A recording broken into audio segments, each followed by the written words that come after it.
Senhoras e senhores deputados, vamos então dar início à reunião da Comissão de Orçamento e Finanças neste figurino compatível com as medidas de contingência que a Assembleia, neste momento, tal como o país, atravessa. Quero saudar a senhora bastonária da Ordem dos Contabilistas Certificados, a senhora doutora Paula Franco, que vem acompanhado do doutor Amândio Silva, que igualmente saúdo. Esta audição surge a requerimento do Grupo Parlamentar do Partido Socialista, na sequência de declarações públicas da senhora bastonária, que se prendem com as condições de financiamento bancário, que, melhor do que eu, explicará a requerente, a senhora deputada Vera Brás, que iniciará a audição. Quero apenas recordar que a mesma decorrerá em duas rondas, a primeira de 5 minutos a cada grupo parlamentar e 2 minutos a cada deputado único representante, se entretanto chegarem. A resposta será individual, ou seja, a cada conjunto de perguntas seguirá a resposta e, havendo pedido de palavra nesse sentido, uma segunda ronda de 2 minutos a cada grupo parlamentar e deputado único, sendo que, diferentemente do que sucede na primeira, a resposta já será conjunta. E, portanto, agradecendo antecipadamente todos os esclarecimentos que a senhora bastonária terá a amabilidade de prestar, eu dava a palavra ao grupo parlamentar do Partido Socialista para apresentar o requerimento e colocar as questões. Faça favor. Obrigada, Sr. Presidente. Agradecemos, antes de mais, a presença da doutora Paula Franco, enquanto bastonária da Ordem dos Contabilistas Certificados, doutora Amândio Silva. O Partido Socialista pediu este requerimento, fez este requerimento, porque considera que, certamente, o seu contributo será bastante importante e uma mais-valia para a persecução das medidas que têm vindo a ser implementadas pelo Governo, concretamente, neste caso, relativamente às linhas de crédito com a garantia do Estado. Como sabemos, elas fazem parte das medidas importantes de apoio à tesouraria das empresas, como uma resposta à necessidade de liquidez das mesmas. E, por isso, é importante que essa liquidez chegue, efetivamente, da forma mais rápida possível. Ela será imprescindível para evitar a destruição de muitas empresas, para que possam prosseguir com os seus compromissos, para que possam continuar a pagar salários, proteger empregos e desta forma, preservar o rendimento das famílias. Iniciou-se com o lançamento da linha de crédito Capitalizar 2018, do Covid-19, primeiro com uma dotação de 200 milhões de euros, que foi depois alargada para os 400 milhões e que rapidamente esgotou. Após uma decisão da Comissão Europeia, a 22 de março, portanto, foram lançadas mais 4 linhas de crédito com um valor de 3 mil milhões de euros, através da linha de apoio à economia Covid-19, neste momento apenas para empresas com as atividades nos setores mais afetados por esta pandemia.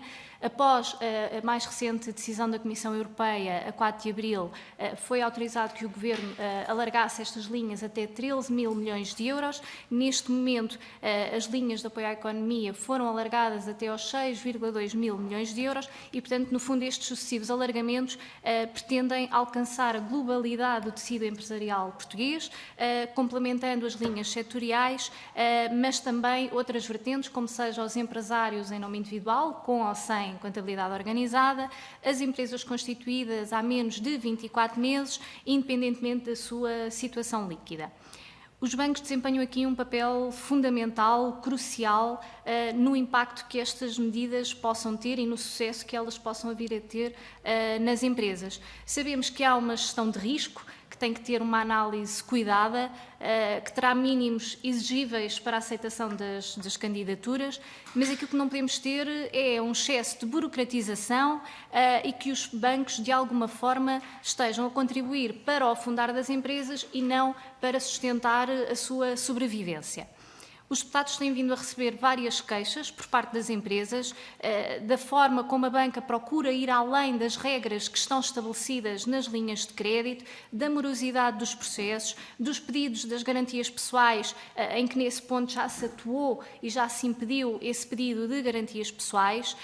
Entre hoje e amanhã iremos também ouvir os 5 principais bancos a atuar em Portugal, assim como o Sr. Governador do Banco de Portugal, que tem aqui um dever de exercer de forma minuciosa aquela que é a sua missão de supervisão, de fiscalização, e, portanto, teremos também a oportunidade de ouvir a sua opinião sobre este tema, mas acreditamos que queremos ter um retrato o mais real possível da realidade. Os contabilistas são, sem dúvida, aqui um bocadinho a linha da frente e uns interlocutores diretos com as empresas, são aqueles que acabam por receber em primeira mão aquelas que são as verdadeiras dificuldades e os verdadeiros obstáculos que as empresas estão a ter neste momento. Desta forma, aquilo que lhe questionamos é qual é a informação que estão efetivamente a receber por parte das empresas relativamente ao comportamento e à conduta dos bancos, se as linhas de apoio estão a chegar a todas as empresas, nomeadamente às micro e pequenas, e de que forma é que está a ser passada essa mensagem, e se considera que existe aqui um comportamento abusivo por parte dos bancos e se as queixas que nos têm chegado se correspondem ou não à verdade. Por agora é só. Muito obrigado, Sra. Deputada. A palavra à Sra. Bastonária para prestar os esclarecimentos. Faça favor, Sra. Bastonária. Muito bom dia a todos, Srs. Deputados. Muito obrigada pela oportunidade de estar aqui também a partilhar um bocadinho aquilo que as empresas estão a passar neste momento em relação a esta situação. Como sabemos, estamos numa situação invulgar, uma situação que não era expectável para ninguém e, portanto, tiveram que ser criadas medidas e ajustadas medidas em função da situação que se vive. E aquilo que temos a percepção em relação às empresas, quer do ponto de vista dos apoios em termos gerais, quer do ponto de vista das linhas de financiamento, é que de facto há aqui por vezes um excesso de burocracia que não é compatível com a situação em que vivemos. Aquilo que nós temos, e trouxe um dossiê com vários pedidos de vários bancos diferentes, para ter aqui um exemplo que deixarei aqui à Assembleia, a todos os deputados depois quiserem consultar, é de facto uma situação em que os bancos, se é abusivo ou não, é discutível, não é? Atendendo a que os bancos têm diretrizes no que respeita às garantias e à análise do risco, que não foram substituídas a não ser nos próprios diplomas dos financiamentos e, portanto, prendem-se muito a isso. O que acho que era importante, e como falou também na audição dos vários bancos, inclusivamente do Banco de Portugal, eu acho que era extremamente importante os bancos definirem medidas e pedidos diferentes para esta altura, ajustáveis à realidade atual.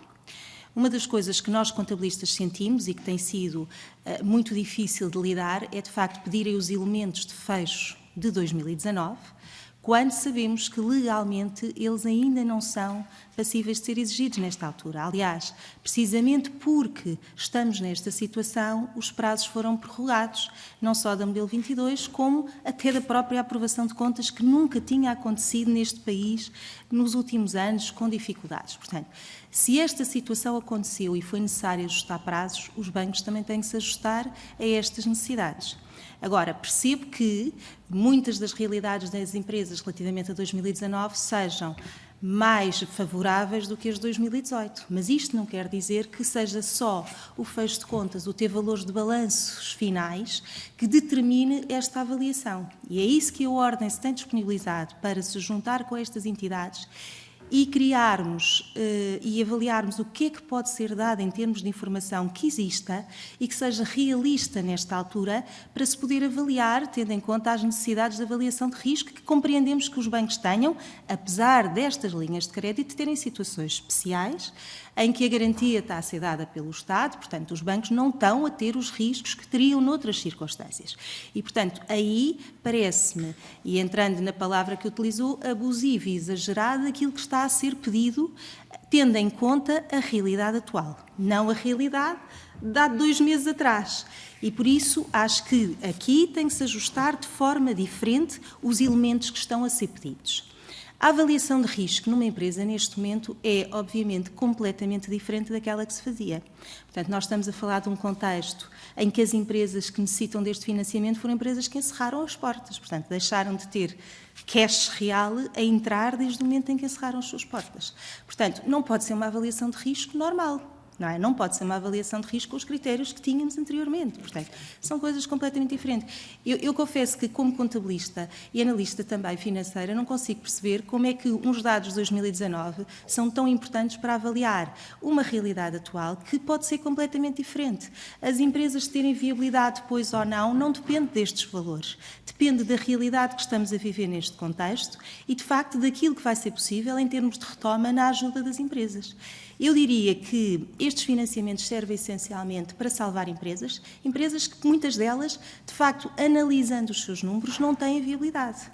Eu, por exemplo, tenho sido confrontada muitas vezes com bancos, que uma das situações de facto está a ser exigida é que não tenham resultados negativos nos anos anteriores, nomeadamente em 2019. E há empresas que têm, quer pelos investimentos, quer pela realidade, enfim, que viveram.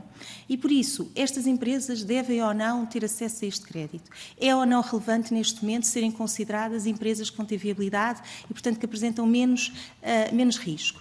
Eu acho que, de facto, os bancos têm muitos elementos em seu poder, poderiam usar, e em conjunto com a ordem que está disponível, para avaliarmos o que é que neste momento poderia ser usado de elementos, nomeadamente a faturação e uma análise de faturação, que essa existe e é real, sem ser um número em termos globais. Os capitais próprios, neste momento, acabam por ter menos relevância e os bancos continuam-se a prender muito aos capitais próprios. E acho que se poderiam realmente aqui criar medidas diferentes face à situação que vivemos. Por exemplo, uma das situações que acho que os bancos têm em sua posse todos os elementos e que acho que é importante para avaliar até a capacidade de cumprimento de obrigações é, por exemplo, os saldos médios que têm e que estão lá, que as empresas cumpriram ao longo dos últimos anos. Mais do que números contabilísticos, neste momento, é essa vontade das empresas terem cumprido no passado as suas obrigações e que, se tiverem capacidade, vão continuar a cumprir. E isso os bancos dispõem, portanto, é a melhor análise de risco que eu acho que neste momento poderá servir. Depois temos perguntas objetivas que podem ser feitas às empresas, que é ter a ver com, recorreram ao layoff, aliás já vi bancos fazerem isso, e acho que são muito mais realistas. Se as empresas recorreram ao layoff, se despediram trabalhadores, o que é que tencionam, manter a atividade ou não manter a atividade? Claro que são perguntas teóricas, depois podem não ser cumpridas, mas tal como os números podem não ser cumpridos. Mas acho que neste momento devia haver o ajustamento à realidade atual. Por exemplo, para além dos bancos, não são só os bancos, porque depois a seguir temos as entidades que estão, no fundo, indicadas pelo Estado como intermediárias neste processo, que são as entidades de garantia mútua, Norgarante, Lisgarante, que ainda têm uma posição pior que os bancos, porque essas, então, têm sido completamente intransigentes em relação aos pedidos dos dados de 2019. Porquê? Porque era aquilo que tinham no seu dossiê de risco e acham que estamos exatamente no mesmo cenário anterior e não estamos. Depois temos outra questão que as empresas têm debatido, pedido do certificado IAPMEI, da validação de pequenas e médias empresas. Mais uma vez, prende-se com os resultados de 2019. Então as empresas agora vão ter que estar todas a mandar outra vez o certificado do IAPMEI sem enviarem IES, porque as IES ainda não estão enviadas. A modelo 22 ficou disponível no princípio de abril, ainda não está nenhuma validada pela AT. Portanto, nós estamos num cenário que, de facto, não é aquele que corresponde ao que está a ser exigido. E é isto que a Ordem tem procurado chamar a atenção, porque depois os contabilistas são visados neste processo, porque têm estado a ser acusados pelos seus próprios clientes, claro que pelos aqueles que dentro dos bancos estão a dizer a culpa é do seu contabilista porque não tem ainda as contas fechadas, quando há outros que já apresentaram. É natural, quer dizer, num cenário em que um contabilista é responsável por variadíssimas empresas, umas, se calhar, até já pode ter encerradas, mas não terá todas, porque este cenário começou no início de março, que é precisamente o mês em que os contabilistas se dedicam às operações de fecho. E parou tudo, porque os contabilistas, neste momento, têm que estar numa linha da frente a ajudar as empresas a recorrer aos apoios.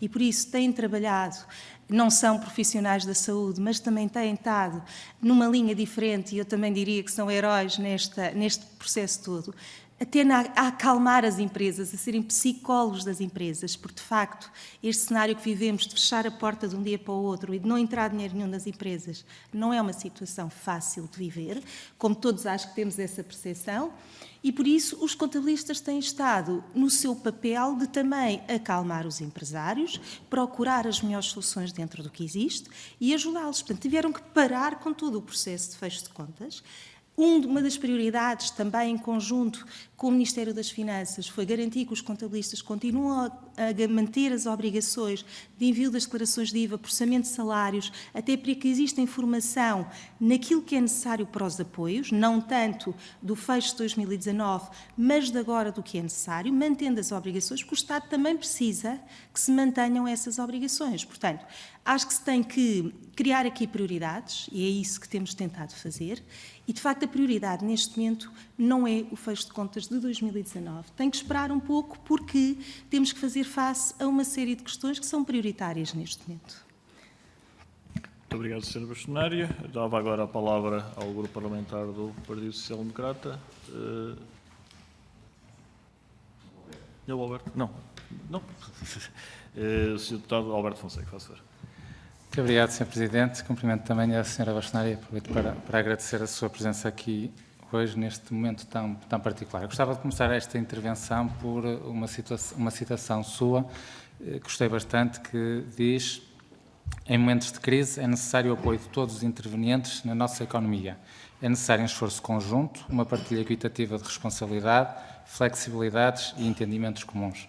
Gostei muito desta expressão, naturalmente o PSC também se revê nela e é nesse espírito que também estamos aqui no Parlamento. Começamos bem, a Sra. Bastonária disse que tem aqui um dossiê com casos concretos para disponibilizar à Comissão, aquilo que aproveito para pedir ao Presidente para ver se nos disponibiliza de imediato, para ainda antes das audiências que temos já a partir das 2 da tarde com os bancos, termos conhecimento daquilo que está em causa, para depois também os podemos questionar nessa medida com os casos concretos. Estamos aqui, como já foi referido, porque o PS fez um requerimento no seguimento das declarações da Sra. Bastonária, que acusou a banca de dificultar a atribuição de empréstimos bonificados às empresas e considerou ilegal a documentação que a banca está a pedir às empresas. Pedir. Quando refere pedir, eu penso que seja no sentido de exigir, porque pedir por pedir os bancos podem fazê-lo. Eu até rebatizaria uma expressão popular, pedir não ofende. Eu diria que quanto mais informação os bancos tiverem na sua posse, melhor será a decisão que irão tomar, portanto não vejo nenhum mal nisso, portanto vamos partir todos do pressuposto que estão a exigir e certamente que esses casos concretos que aqui nos traz, é isso que nos dizem. E, de facto, os bancos não podem estar a exigir mais do que aquilo que podem.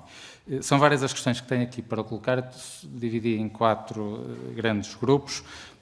No primeiro, para tentar perceber o contexto que ele levou a ter essas afirmações um pouco duras, um pouco agressivas, como a própria referiu, que, excepcionando o Milênio BCP, que fez essa referência, deu a entender portanto, que a generalidade dos bancos, de facto, estava a pedir mais do que aquilo que devia.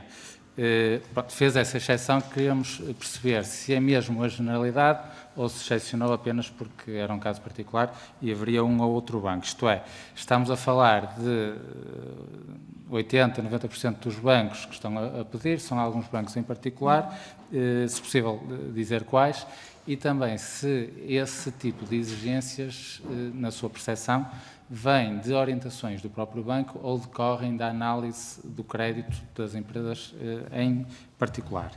Por outro lado, também era importante perceber qual era a dimensão dos casos que vos foram reportados, quer a nível dos montantes que estão em questão, e se há alguma maior incidência em algum tipo de linha ou algum tipo de empresa, mais nas pequenas empresas, nas micros ou nas maiores, ou por tipo de montante.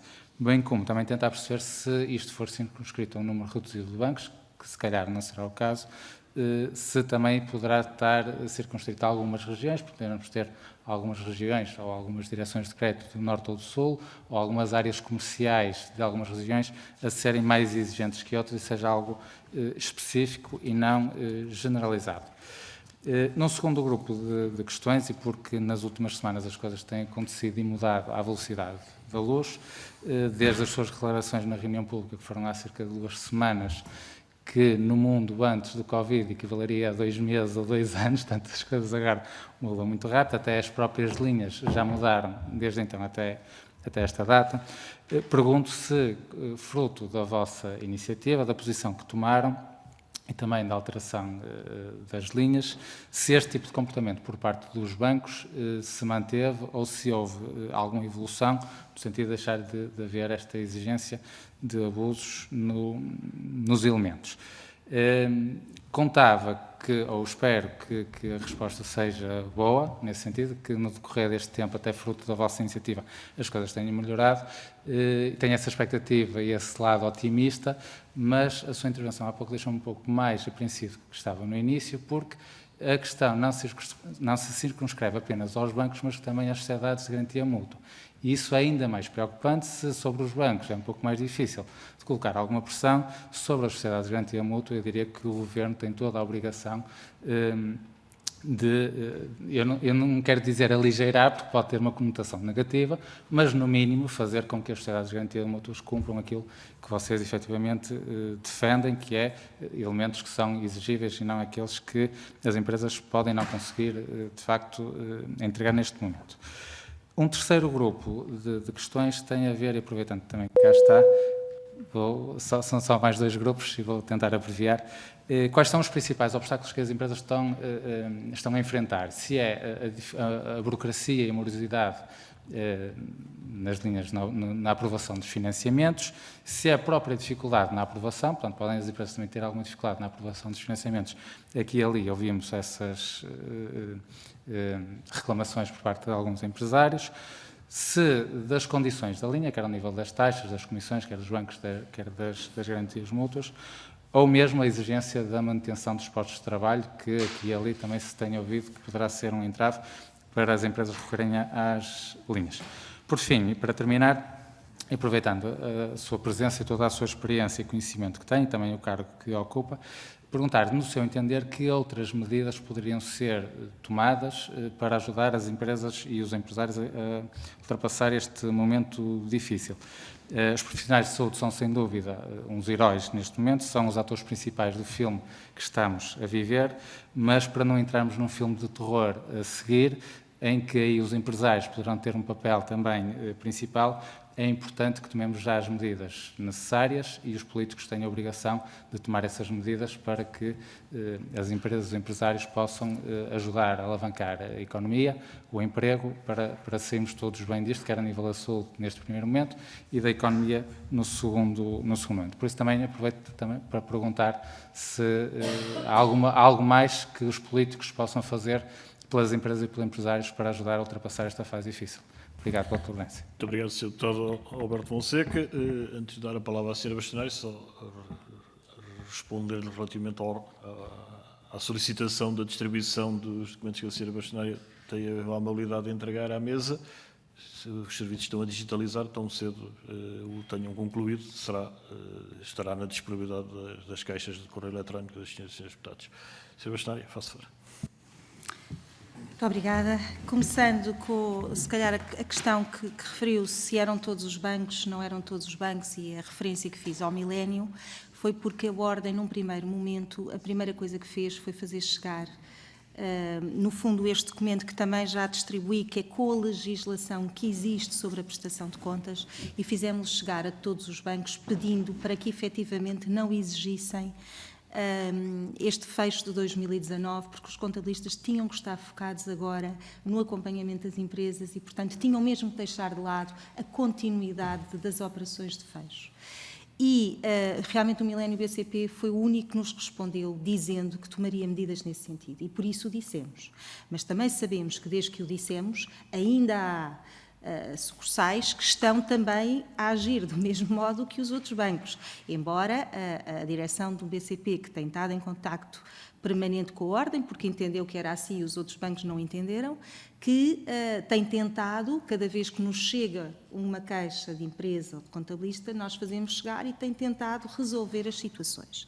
Agora, há de facto bancos que têm um comportamento ainda muito, portanto, desde que a Ordem começou a falar deste assunto e a trazê-lo à comunicação social, que acaba por ser aquilo que dá voz a todas estas questões, e como disse, foi um bocadinho agressiva, mas às vezes é necessário ser agressivo para que os temas cheguem ao local certo. Já há algum cuidado, vemos que sim, mas ainda é generalizado muitas das situações que aparecem, principalmente para as pequenas empresas, para as microempresas. Acho que são, neste momento, aquelas que estão a sofrer mais com esta questão. Porque as outras acabam por ter outro suporte, até no sentido de fazer pressão junto dos elementos que precisam e, portanto, acabam por ter e de conseguir dar resposta. O problema são realmente as microentidades que estão numa situação em que tudo lhes é pedido neste momento. Muitas das situações que elas nem estão preparadas para dar informação. E tem-se valido, obviamente, os contabilistas, mas os contabilistas também com a sua limitação agora de ajudar em vários cenários e também com os constrangimentos do confinamento que também têm, não é? Portanto, nós tivemos que pedir à Secretaria de Estado a informação sobre a possibilidade dos contabilistas poderem deslocar aos seus gabinetes, ainda que em situações só pontuais, porque as nossas autoridades estavam a entrar nos gabinetes e a dizer que não podiam estar mesmo que tivesse uma pessoa lá dentro, portanto, e nós temos que continuar a trabalhar e é isso que os contabilistas têm feito, muitos deles em casa e obviamente com as limitações que todos sabemos. Isso já está resolvido porque, entretanto, a Secretaria de Estado já se pronunciou no sentido de dizer que os gabinetes podem continuar a trabalhar e por isso vamos tentando resolver, obviamente, os assuntos pontuais daquilo que é necessário em termos de elementos físicos, que são muitos, que não se têm acesso nesta altura de confinamento. Portanto, em termos da generalidade dos bancos, eu se calhar referia aqueles que não têm, de facto, mudado a sua atitude, o Eurobic, por exemplo. O Eurobic tem sido assim os menos flexíveis, as sociedades de garantia mútua, totalmente inflexíveis até ao momento. Portanto, neste momento, os bancos que já estavam a ouvir a ordem e a aceitar, de facto, esta realidade neste momento tem que ser, de alguma forma, avaliada de outra forma. Estão a ser pressionados, entretanto, pelas sociedades de garantia mútua e, por isso mesmo, têm acabado por voltar a pedir elementos, precisamente por essa pressão das sociedades de garantia mútua. Também, daquilo que temos a percepção, os financiamentos têm sido poucos ainda e têm chegado com bastante atraso às empresas por via também das sociedades de garantia mútua. Os bancos esperam depois das respostas e, portanto, acho que, sendo entidades que, obviamente, o Governo tem outro peso sobre elas, acho que aqui tem que haver uma intervenção direta, porque, de facto, não acho que estejam ajustados à realidade que vivemos.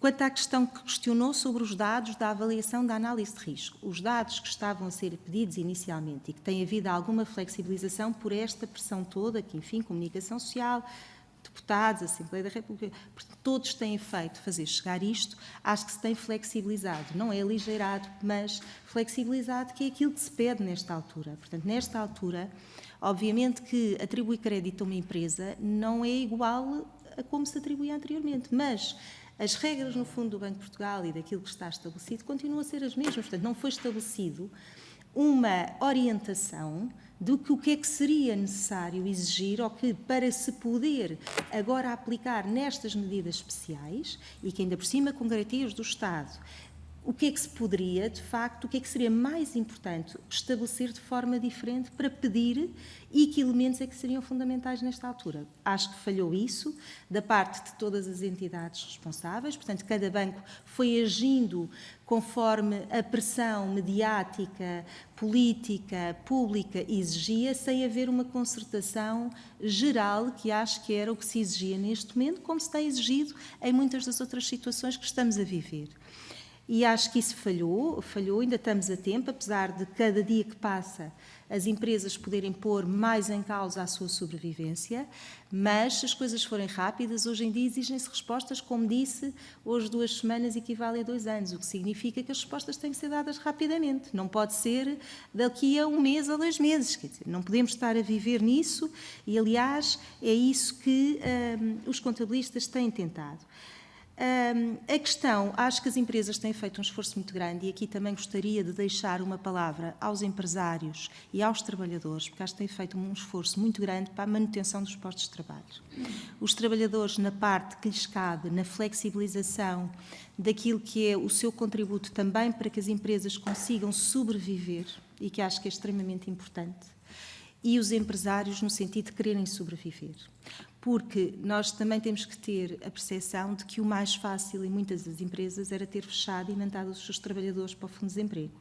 Estariam todos mais descansados, não precisavam de recorrer a linhas de crédito, muitas delas teriam condições para o fazer num despedimento coletivo, mas não foi isso que se quis e não foi isso que os contabilistas também aconselharam às empresas. A manutenção dos postos de trabalho e a retoma é fundamental e não se perder aquilo que já se criou, quer do ponto de vista dos trabalhadores, quer do ponto de vista das empresas.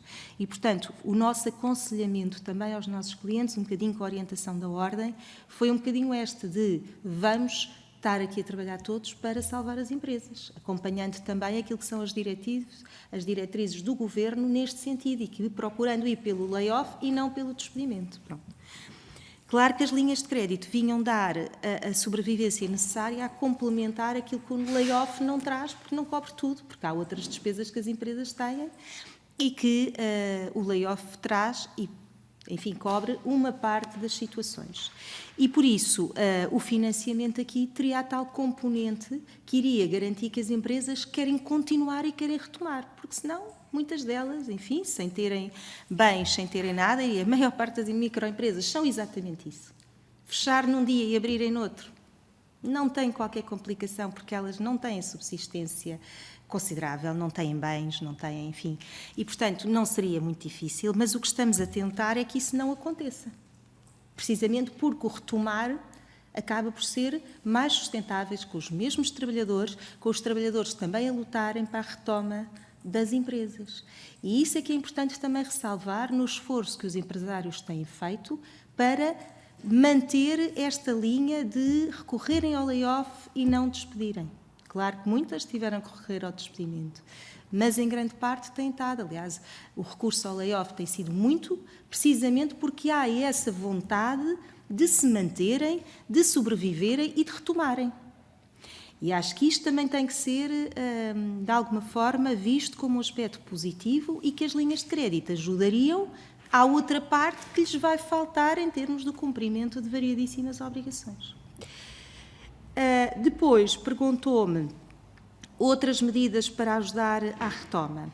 Acho que é um aspecto muito importante que os senhores deputados e a Assembleia da República, os vários partidos, têm entre mãos como um desafio enorme, e o Governo, claro, que é realmente saber que medidas positivas é que podem ser tomadas para ajudar as empresas numa fase em que elas vão estar completamente asfixiadas.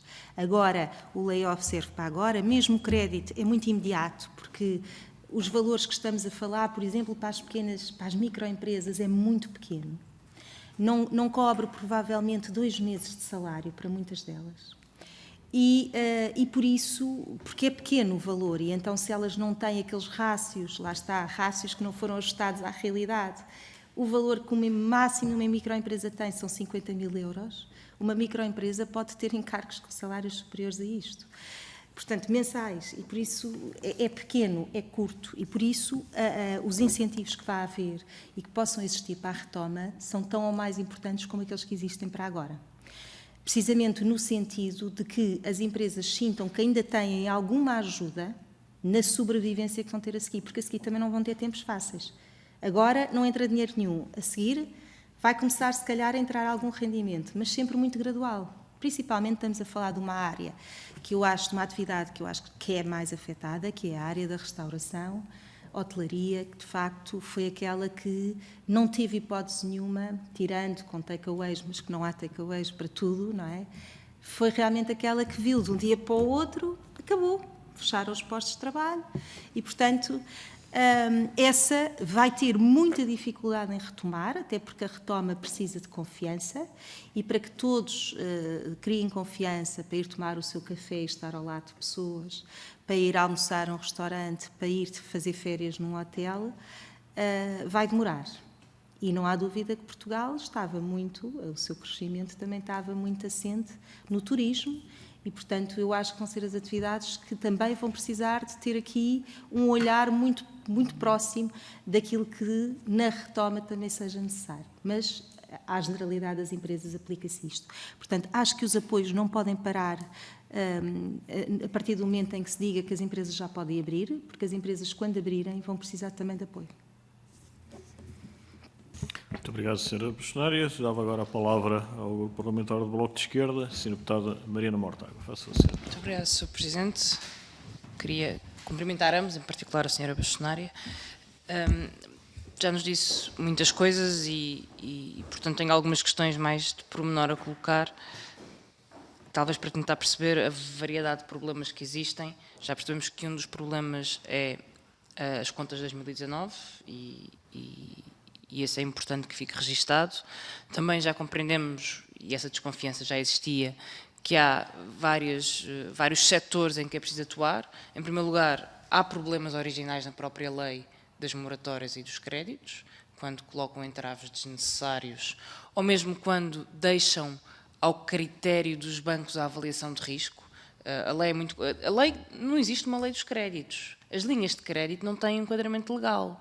Há um acordo entre os bancos e o Estado que está publicado num livro de regras, mas a validade, nós podemos pressionar, obviamente, mas a validade legal dessas regras é já de si questionável.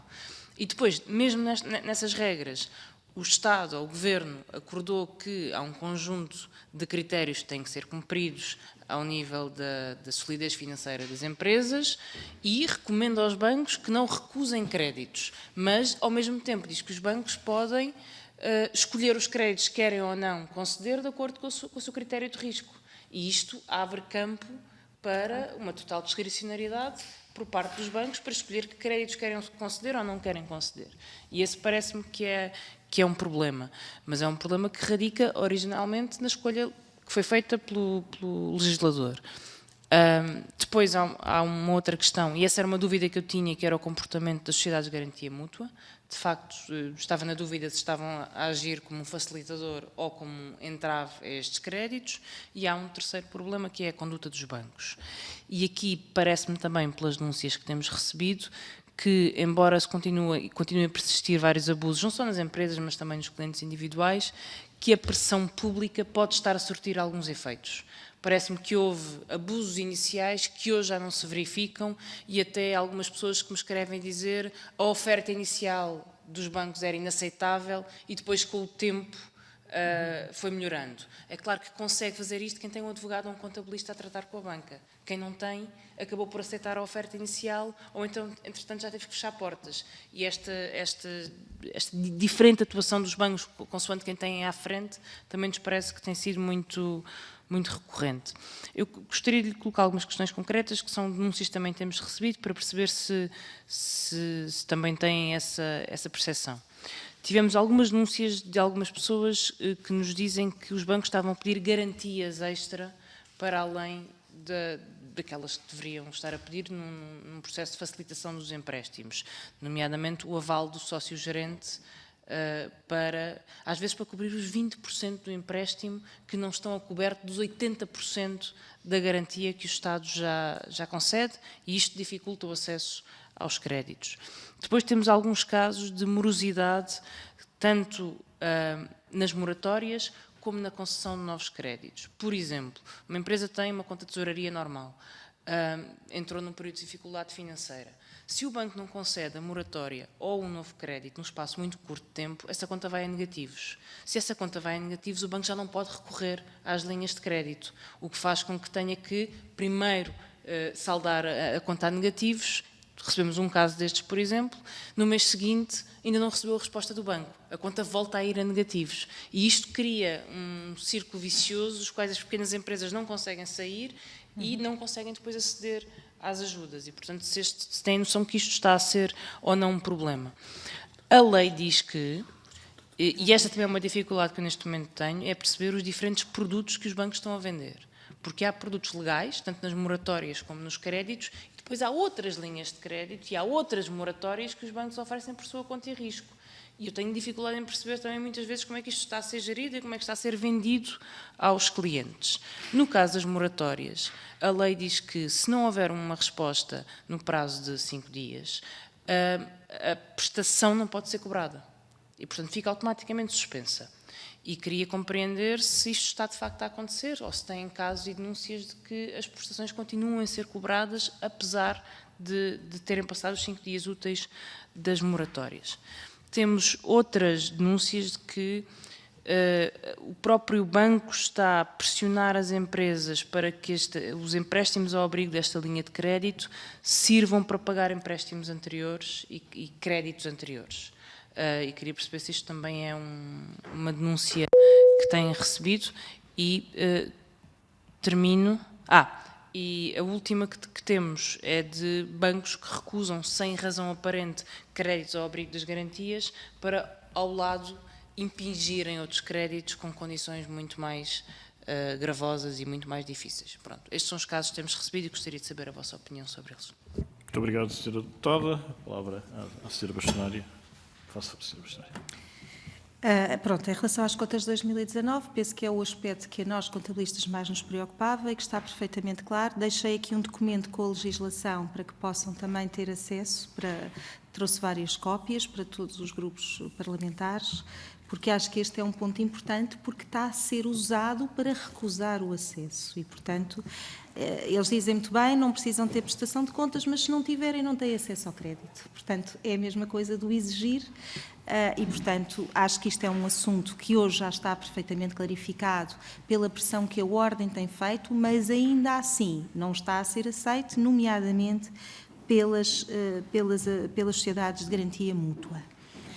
Quando falou sobre isso, as sociedades de garantia mútua não têm facilitado o processo e acho que isto é um ponto que é muito importante voltar a referi-lo aqui, porque as sociedades de garantia mútua têm estado a demorar mais tempo que os bancos, têm estado a ser mais exigentes em termos dos aspectos e menos flexíveis. Portanto, como disse logo também já aqui em algumas interpretações, acho que tinha sido muito importante haver uma concertação entre os bancos com o Banco de Portugal para criarem elementos, ou para definirem elementos, e com a Ordem dos Contabilistas também, para definirem elementos daquilo que poderia, neste cenário atual, definir o que é que poderia, em termos de análise de risco, ser solicitado às empresas. Não havendo, como diz, uma questão legal propriamente, ou legislativa, mas há uma conduta, não é? E uma orientação que os bancos não saem dentro disso.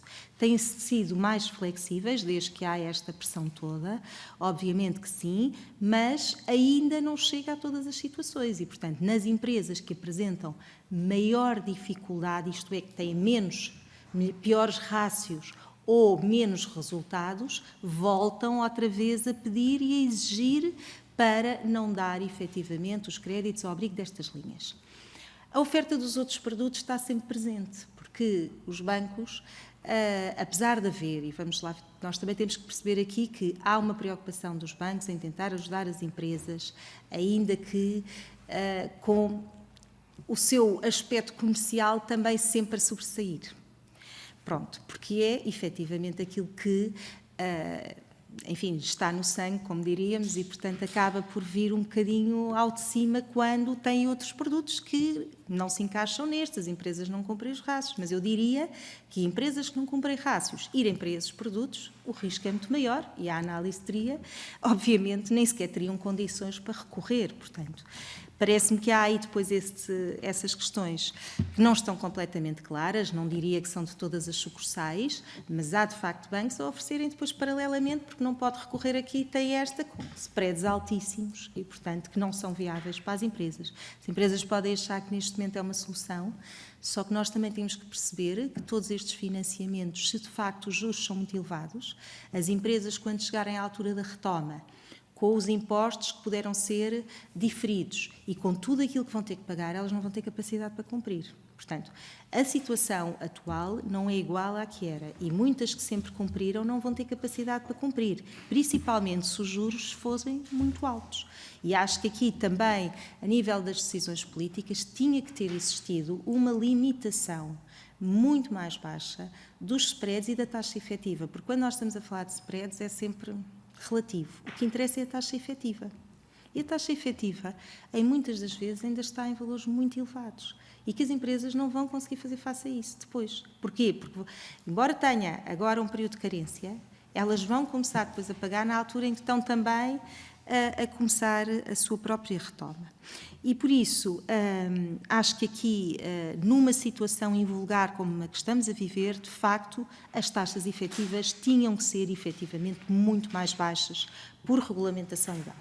E, por isso, os bancos não poderiam pedir, porque aquilo que está a ser dado com a garantia do Estado também é diferente daquilo que eles atribuíram até agora. E, portanto, com tudo isto, eles não poderiam exigir juros tão altos como estão a exigir. Custos de dossiês muito altos de constituição dos dossiês já melhoraram com toda a pressão política que tem existido, mas havia a microempresas para créditos concedidos até 25 mil euros a pedirem taxas de abertura e depois de constituição dos dossiês de 1000 euros. Como é que uma empresa pequenina que ficou sem dinheiro nenhum tem 1000 euros para dar? Quer dizer, não tem. As empresas portuguesas, nós temos que perceber a realidade que vivemos. As microempresas, que são as empresas que também têm muita força salarial e são empregadores da grande maioria dos portugueses, são empresas que se sustentam ao dia e que não têm sustentabilidade para se garantir sem entrar dinheiro, mais do que 1 ou 2 meses. E isto é a realidade das empresas portuguesas. E, portanto, estamos a viver uma situação em que deixou de entrar dinheiro, não há dinheiro para fazer face àquilo em que são os compromissos. Agora, este tipo de empresas portuguesas são empresas que sustentam muitas famílias, até muitas empresas destas familiares, em que está a mãe, o pai, os filhos, e que o seu rendimento vem daquilo. Não é? E, portanto, são estes aqueles que estão menos protegidos neste momento e que muitas vezes só têm aqui as linhas de crédito para poder recorrer. Porque, como sabemos, o layoff e muitos dos apoios depois são muito limitados para este tipo de situações. Têm vindo a ser alargados, têm vindo a abranger, mas não são assim tão... E, no fundo, aquilo é o trabalho deles. Eles são sócios-gerentes ou são empregadores, mas, na prática, eles são trabalhadores como os outros, só que fazem a gestão do seu, não têm uma direção acima e fazem a gestão do seu próprio posto de trabalho, mas são trabalhadores como os outros, não é? Só que nunca foi esta a realidade em que se inseriram no contexto geral. E que agora que estamos a avaliar tudo isto num contexto tão diferente, é que estamos a perceber da fragilidade das nossas pequeninas empresas e das microempresas. Quanto à questão das moratórias, aquilo que temos como informação é que, na maior parte dos casos, as respostas têm sido rápidas, mas também sabemos que não têm sido muito requeridas. Eu acho que há aqui alguma falta de informação principalmente para as empresas sobre estas questões. As empresas não têm muita certeza das consequências futuras do que vai ter em termos de agravamento nos seus empréstimos futuros e, por isso, é aquilo que estão menos receptivas em recorrer, só mesmo se não tiverem outra hipótese, porque têm receio dos ajustamentos que possam existir posteriormente em relação a estas moratórias. E não é clara a resposta dos bancos sobre isto. E acho que aqui também era preciso termos exemplos práticos da parte dos bancos, uma reestruturação do crédito logo à partida para que as empresas possam e os particulares com segurança recorrer às moratórias. Acho que é um assunto que está longe de estar clarificado e, no fundo, explicado ao comum cidadão o que é que, efetivamente, está aqui por trás desta moratória e as consequências para depois. Portanto, acho que isso era muito importante para se poder recorrer. Quanto à resposta, e porque está estipulada, tanto quanto sei, em relação aos que foram pedidos e, havendo condições, estão a ser usados. Mas, por exemplo, eles depois têm aqui a perda de rendimentos, que se tem que provar. Ora, a perda de rendimentos muitas vezes vai-se provar agora em abril, não é? Porque é o mês que, efetivamente, vai gerar e que vamos conseguir provar isto. E, portanto, está agora a acontecer mais em abril e vamos ver então a resposta que vai existir e estaremos aqui também atentos para partilhar aqui com os senhores deputados depois aquilo que tivermos também informação do que vai ocorrer mais agora em abril, porque é quando efetivamente acho que se vai recorrer mais a estas situações. Quanto à questão dos empréstimos para pagar outros empréstimos, portanto, no fundo, reestruturação de créditos, acho que foi uma situação que existiu bastante no início.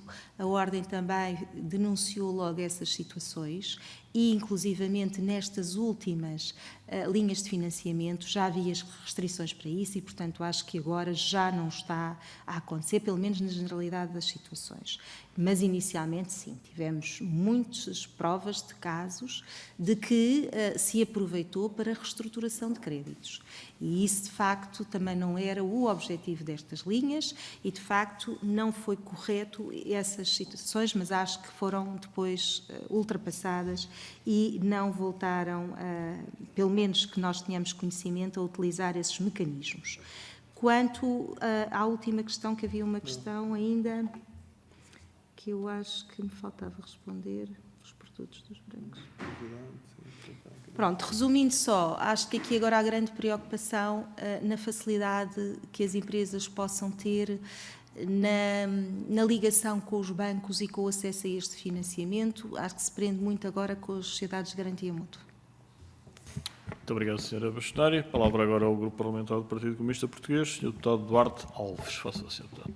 Muito obrigado, Sr. Presidente. Quero cumprimentar a Ordem dos Contabilistas Certificados e a Sra. Bastonária, agradecer os esclarecimentos que, entretanto, já deixou aqui a esta Comissão, que são, de facto, muito úteis para percebermos exatamente a situação que nos tem chegado de muitas vias e que nos tem chegado por parte de muitos, sobretudo micro e pequenos empresários, e que nos veio a confirmar que não é um caso isolado, é uma situação muito mais abrangente do que aquilo que possa parecer. E, de facto, uma das questões que nós temos sempre que levantar é se este dinheiro está ou não está a chegar às empresas, se estes apoios estão lá a chegar ou não, e aquilo que temos percebido é que se algumas médias e grandes que têm o hábito de recorrer a este tipo de apoios, como ao capitalizar, conseguem, de facto, aceder, as mais pequenas e que de um momento para o outro se defrontaram com grandes problemas, não estão, de facto, a conseguir ter acesso a estes apoios e são as que deles mais precisam para poderem sobreviver. Mencionou na sua intervenção inicial a questão da avaliação de risco e que, de facto, é uma questão essencial de todo este problema, que é avaliar-se o risco de uma empresa com base no passado, que é totalmente diferente daquilo que teremos no futuro, não é? E das necessidades que estão colocadas. E, de alguma forma, esse problema está relacionado também com as próprias orientações do Banco de Portugal, que orienta precisamente os bancos para manterem as mesmas políticas de avaliação de risco, como se nada se estivesse a passar e como se isto não fosse uma situação absolutamente excepcional. Relativamente à questão das burocracias que são exigidas por parte da banca, nós já nos confirmou aqui que são exigidos garantias pessoais. A questão também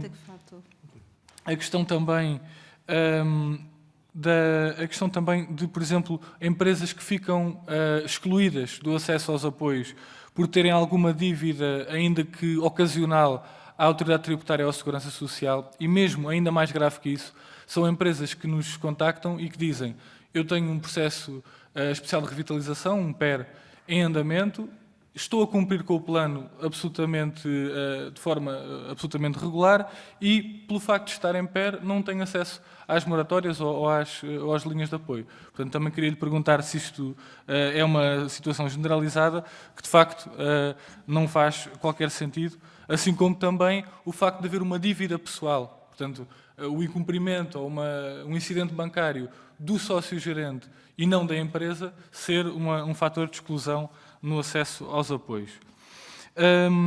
Mencionou também a questão da relação com a banca e do aspecto comercial que os bancos tentam procurar implementar e, de facto, aquilo que nos veio aqui dizer é bastante grave, ou seja, que os bancos estão a rejeitar o acesso a estes apoios públicos, tendo em conta uma avaliação de risco que fazem e consideram que aquela empresa não tem o direito a ter acesso a esses apoios, mas depois apresentam os seus próprios produtos, portanto, que também, as empresas estando no mesmo grau de risco, aumenta o risco também por parte do banco. E, portanto, esta situação, gostávamos de perceber se é generalizada à banca, se é só em alguns bancos, ou se nos pode dar mais algum esclarecimento sobre isso.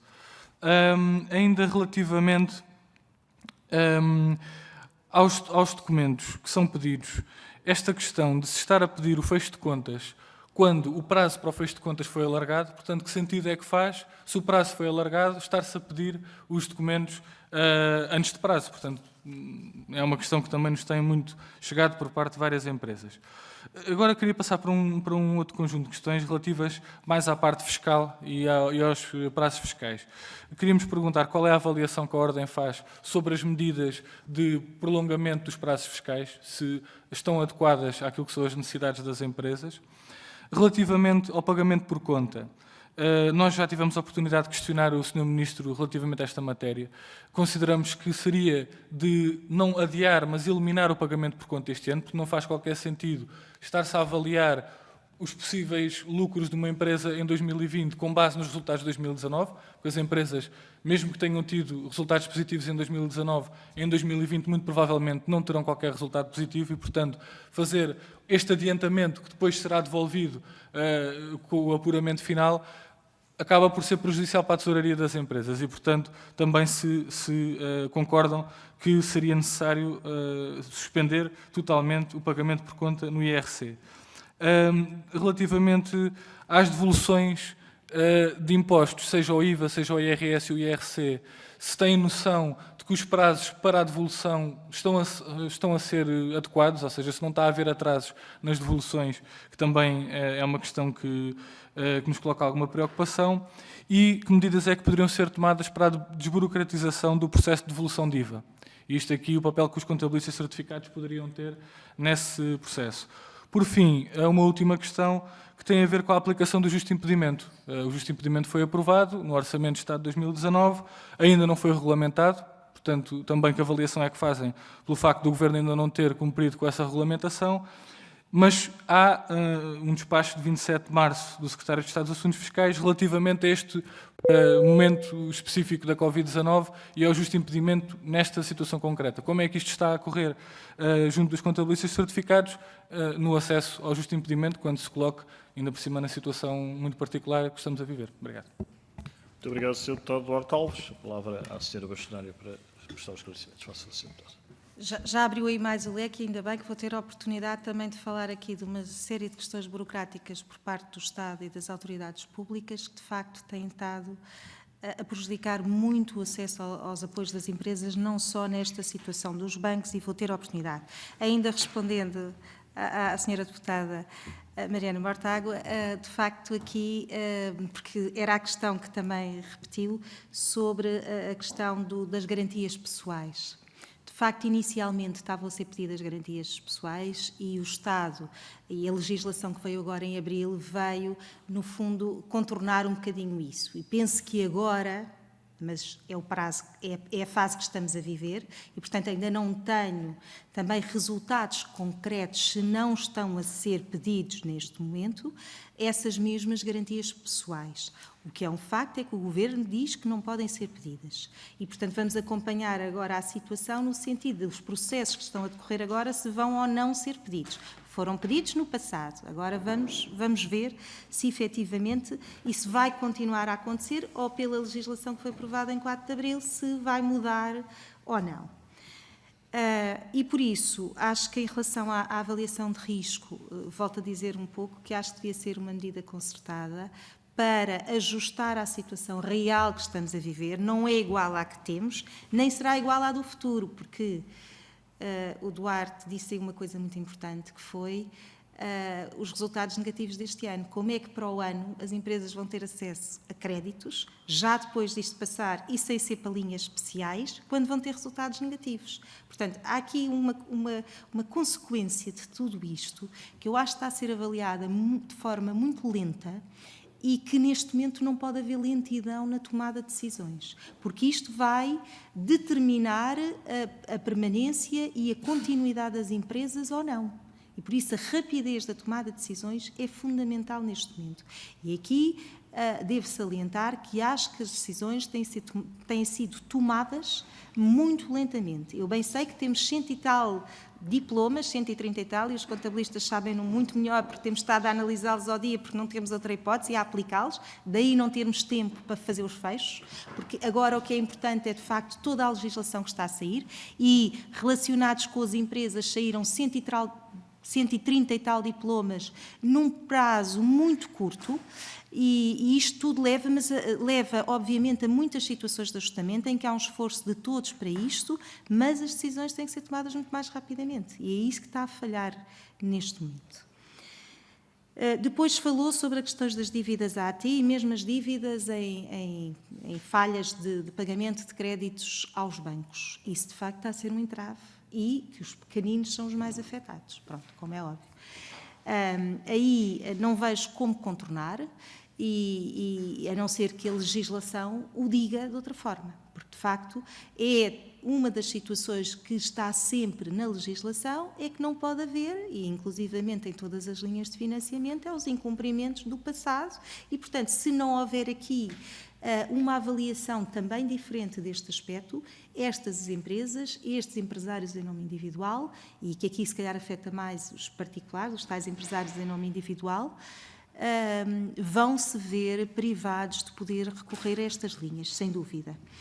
Quanto à questão das dívidas à AT e da Segurança Social e aos processos de recuperação ao PER, depende da fase em que o PER está.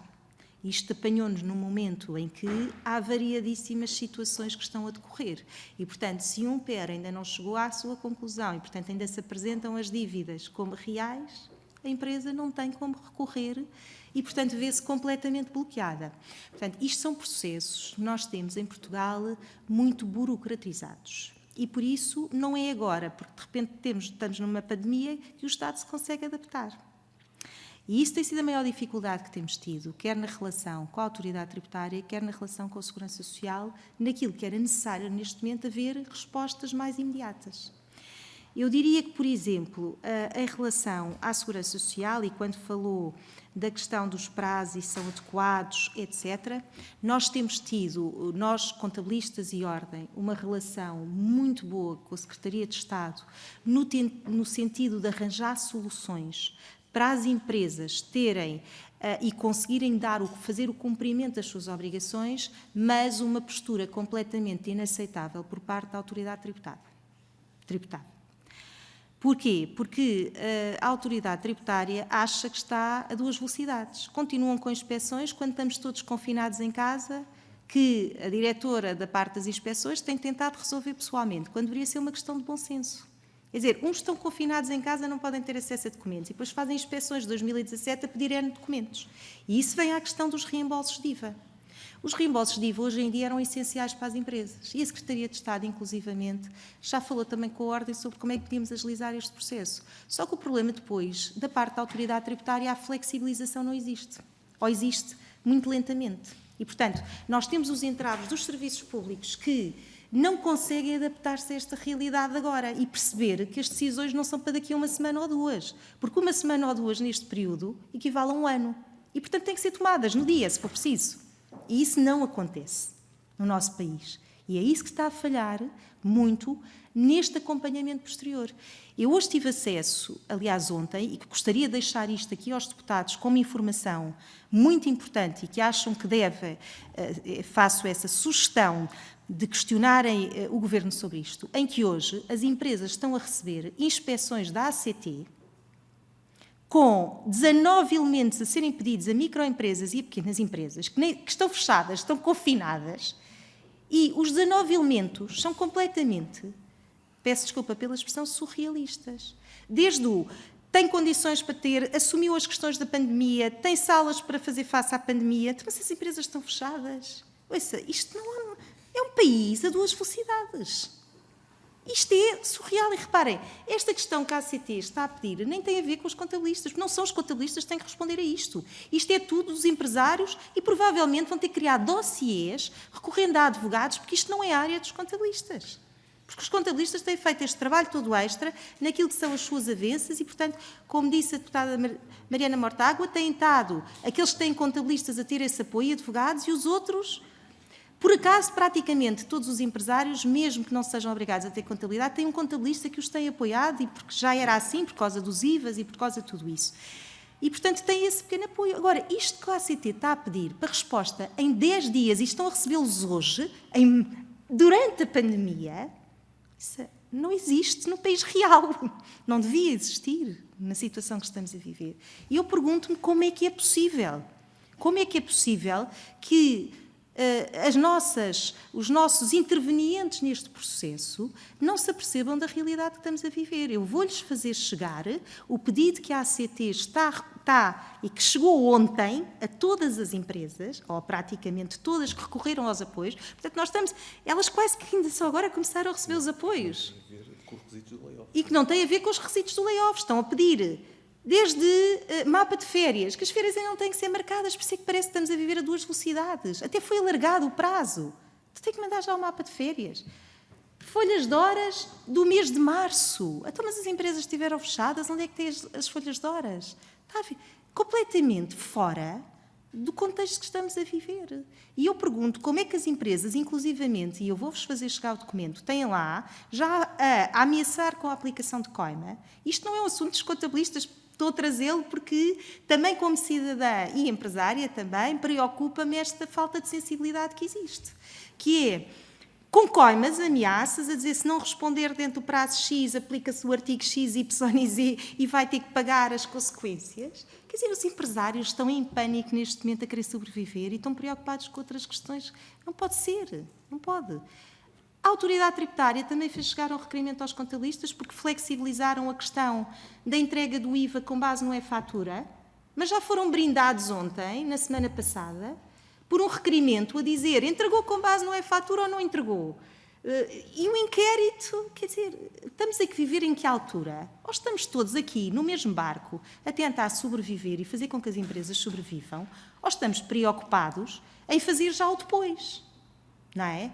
E acho que há aqui qualquer descoordenação interna entre os serviços públicos, neste caso refiro-me concretamente às questões da ACT e da Segurança Social e da Autoridade Tributária, porque não percebo porque é que há esta vontade de ter de repente acesso a tantos elementos quando estamos todos confinados e com imensas limitações. Os reembolsos de IVA é um problema, porque as inspeções, a Ordem tem estado a interferir no sentido de não as fazerem e temos conseguido de alguma forma que não se façam, em algumas situações, mas por ação direta, porque os inspectores continuam a achar que é normalíssimo fazer inspeções nesta altura. E que os contabilistas têm acesso a copiar documentos, porque hoje em dia as coisas não estão tão digitalizadas, os elementos da contabilidade ainda são físicos. Para se ter acesso a eles tem que se ir fotocopiar para o escritório. Tem que se ir ao escritório do cliente, muitas vezes, que os dossiês já lá estão, de 2017, fotocopiar. Então, mas é isto que se quer no confinamento? É isto que se quer evitar deslocações? Portanto, há aqui qualquer coisa, de facto, de desfazamento na situação real que vivemos, que acho que é importante haver um ajustamento maior. Mas vejo que os serviços públicos são aqueles que estão mais desfasados. Se calhar, muitos destes senhores inspectores, quer do ACT, quer da AT, estão em casa, parados, coisa que os contabilistas não estão, nem os empresários, apesar de muitos estarem confinados, mas estão a continuar a tentar trabalhar, mas o trabalho deles diminuiu muito e, portanto, têm tempo para estar a pedir estes elementos, o que é muito injusto para as empresas neste momento, que recebendo qualquer destas notificações entram em pânico, os empresários, como é normal, pelas consequências que todos sabemos de coimas e de ameaças e do dever de colaboração que, se não se faz, tem uma aplicação de uma coima e, portanto, acreditamos que vai existir bom senso e que as coimas, inclusivamente, não sejam aplicadas nestas situações neste período de tempo. E gostaria muito que a ACT repensasse este processo e acho que os senhores deputados também têm aqui um papel importante e por isso gostaria muito de vos fazer chegar esta notificação que está a chegar às empresas, porque não faz sentido neste momento isso estar a acontecer. Se as empresas mais tarde, quando tudo isto regularizar, não cumprirem as condições, terão tempo para dar a sua resposta e então agir-se em conformidade com isso. Agora, também temos muito receio de uma coisa. As empresas e os contabilistas que estão, no fundo, a aconselhar muitas empresas. É que estes regimes todos do layoff, por parte da Segurança Social, não estão completamente esclarecidos. Os contabilistas e as empresas já tiveram que processar salários em março e a maior parte das situações não estavam esclarecidas. Portanto, nós vamos ter que fazer reprocessamento de salários, correção de muita coisa e temos que ter a garantia, e acho que não vai haver dúvida, iremos até todas as consequências, obviamente, das consequências que isto possa haver para as empresas. Não pode haver consequências numa situação que as próprias entidades que deveriam dar resposta não deram atempadamente. E, portanto, estamos todos a viver aqui num cenário que é demasiado lento para o que estamos a viver, mas, sendo ele lento, tem que haver o ajustamento das consequências que tudo isto tem. Porque, na prática, o que temos, por exemplo, é que, vejamos o caso da Segurança Social. Prorrogou o prazo de pagamento da Segurança Social relativo ao mês de fevereiro e prolongou 10 dias, mas o sistema não estava ajustado. Gerou coimas e juros. Esses que gerou coimas e juros já tiveram problemas em recorrer ao layoff no ano, mas esses que nem eram devidos, esses nem são devidos, já nem estou a falar das situações devidas. Portanto, a máquina não está oleada e não há decisões práticas e dos governantes que digam não se aplica, elimina-se isto e que alguém faça essa eliminação generalizada.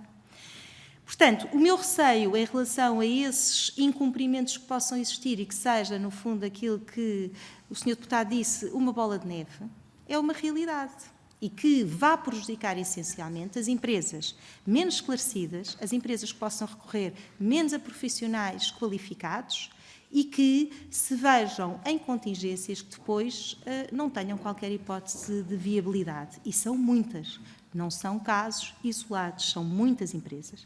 Quanto à questão do justo impedimento, falou e muito bem. Nós tivemos os despachos do Sr. Secretário de Estado, porque, mais uma vez, volto a chamar a atenção que, apesar de tudo, o Sr. Secretário de Estado tem estado mais dentro do terreno e na realidade atual e tem apoiado os contabilistas nas dificuldades que temos feito chegar à Secretaria de Estado, mas a Autoridade Tributária, mais uma vez, não.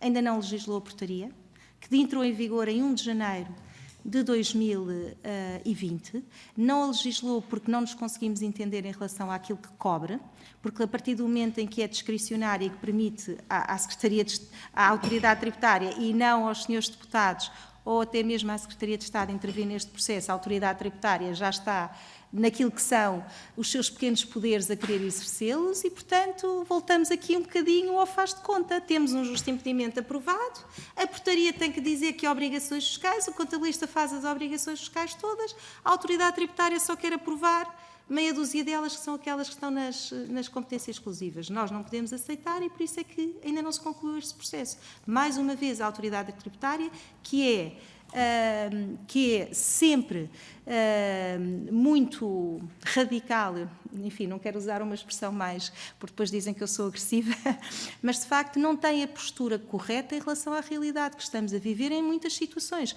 O justo impedimento foi aprovado nesta Casa da Democracia e, portanto, tem que ser ajustado àquilo que é a realidade. E os senhores da Autoridade Tributária continuam a querer exercer o seu poder como se nada acontecesse e, portanto, limitando-o ao máximo, não respeitando aquilo que a democracia defendeu e aquilo que está refletido na lei e que também foi defendido aqui pelos deputados aqui presentes, nomeadamente pelo Sr. Deputado Duarte. E, por isso, em relação ao justo impedimento, eu espero que ele seja resolvido rapidamente. Inclusivamente, a Autoridade Tributária diz que o assunto teve muito tempo do nosso lado e por isso não se resolveu. Não teve do nosso lado. Nós queremos que, efetivamente, seja a generalidade das situações cumpridas pelos contabilistas e só aceitaremos isso, porque senão não faz sentido. Para que é que se aprovou uma coisa que depois não é, obviamente, alargada e é restritiva? Para ser só para a declaração modelo 22 do IVA e da IES, não vale a pena, porque as obrigações mensais são as mais preocupantes, não é? E, portanto, é por isso que ainda não está regulamentada a portaria, ainda não está e só estará, efetivamente, quando conseguirmos aqui chegar a um consenso. Entretanto, tem havido, por parte da Secretaria de Estado, estes despachos que vêm, de alguma forma, dar cobertura aos contabilistas, no sentido de poderem utilizar o justo impedimento, nomeadamente nesta situação de Covid, de confinamento, e que veio valer agora nesta situação, mas que, mais uma vez, não era necessário se as coisas estivessem definidas, não é? E, portanto, a falta de definição em muitos destes processos é aquilo que queremos tentar resolver. Aliás, falámos sobre a questão do artigo 32 do registro já várias vezes e já o trouxe aqui um bocadinho a vários grupos parlamentares. E isso é fundamental para a garantia dos direitos dos contribuintes e que temos que pôr isto em lei, porque enquanto isto não estiver em lei, os abusos por parte da Autoridade Tributária vão suceder sempre. Muito obrigado, Sra. Bastonária. Agora, para concluir esta ronda, a Sra. Deputada Cecília Meireles, do CDS-PP, faça-se, Sra. Deputada. Muito obrigada, Sr. Presidente. Queria começar por cumprimentar a Sra. Bastonária. Já foi extraordinariamente útil esta audição. Eu acho que não tinha nenhuma dúvida de que assim seria. Foi, aliás, aprovada por unanimidade, mas, em todo caso, foi muito útil porque o objetivo destas audições que estamos a realizar e que realizaremos também com os bancos, elas partiram de uma iniciativa inicial do CDS, a que todos os partidos aderiram. E bem, que pretendem perceber esta coisa tão simples. Nós tivemos o anúncio de medidas de emergência de apoio às empresas. Empresas que ou ficaram sem clientes, ou ficaram sem matéria-prima, ou foram obrigadas a encerrar, enfim, tudo o que nós sabemos que aconteceu. A 18 de março foram anunciadas, não as primeiras, mas as primeiras linhas com garantia do Estado, os tais 3 mil milhões de euros. Nós, estamos a 21 de abril, portanto passou mais ou menos um mês, aquilo que nós queremos perceber é, no fundo, se este dinheiro chegou às empresas, e aquilo que a esmagadora maioria delas nos tem dito é não chegou, e portanto passou um mês e o dinheiro não chegou, e numas linhas em que toda a gente dizia que o ponto fundamental era a rapidez, portanto terão sido muitas coisas, mas rápidas não foram de certeza. E depois chegaram a que empresas e em que condições, porque também é importante que cheguem às empresas que mais precisam. É evidente que numa crise em que, por exemplo, empresas do setor, estou-me a lembrar da restauração, estou-me a lembrar dos cabeleireiros, estou-me a lembrar de muitas microempresas que são quase, eu diria que são trabalhadores por conta própria, que montaram o seu negócio, que criaram 1 ou 2 ou 3 postos de trabalho porque as coisas correram bem, é essas empresas que, em muitos casos, terão condições para, quando começarem as medidas de desconfinamento, digamos assim, abrir as portas, mas têm condições para abrir as portas se conseguirem não abrir cheias de dívidas e manter o mínimo de funcionamento. É essas que têm que chegar. E têm que já ter chegado. Porque chegar agora já chega tarde, porque elas já estão a dever alguma coisa. Muitas já terão que estar a dever até salários, como é evidente. Porque se o que nós dizemos no layoff é que as empresas pagam primeiro e depois a Segurança Social vai lá devolver, é bom de ver que isto implica elas terem dinheiro para pagar primeiro. Em alguns casos já se foram endividar à banca e já lhes foram pedir os resultados de 2019, que obviamente não existem. Portanto, o que é importante aqui, e foi por isso que também pedimos para os ouvir, é muito simples. O Governo apostou numa estrutura de apoios que é, sobretudo, baseada no crédito e não na liquidez. Não é baseada em entregar dinheiro às empresas, é baseada na ideia de que as empresas se endividam e que conseguem, assim, manter-se a funcionar. Eu acho que esta escolha tem a ver com o facto dos recursos do país não serem ilimitados, serem até muito limitados, e nós temos um país com uma dívida muito alta. Acho que seria preferível dizer esta verdade às pessoas, que é mais pura e cristalina do que estar a fingir que não há limites. Mas nós, em relação a estes limites, podemos fazer muito pouco. Já em relação à rapidez e cortar com a burocracia, podemos ter feito muito mais. E essa é que é a questão. Se nós temos pouco dinheiro, se nós temos 1/3 em percentagem do PIB ou 1/4 do que tem a Alemanha para dar às suas empresas, bom, ao menos que nós estejamos a sobrecarregar com mais lentidão e mais burocracia. E é nesse sentido que lhe perguntava, muito concretamente, as sociedades de garantia mútua continuam a exigir a prestação de contas de 2019, ainda agora? O Ministro da Economia dizia há uns dias que as sociedades de garantia mútua demoravam 2 dias a aprovar.